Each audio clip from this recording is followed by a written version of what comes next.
This is how the iconic lightsaber sound was created.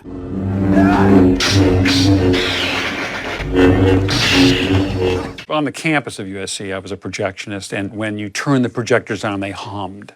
I thought that was kind of a magical musical sound, and I recorded that motor hum, and later I added a buzzing sound from the back of my television set, and that became the basis for all the lightsabers. This is the projector motor hum. And then this is the sound of the picture tube. Okay. The blend of those two is...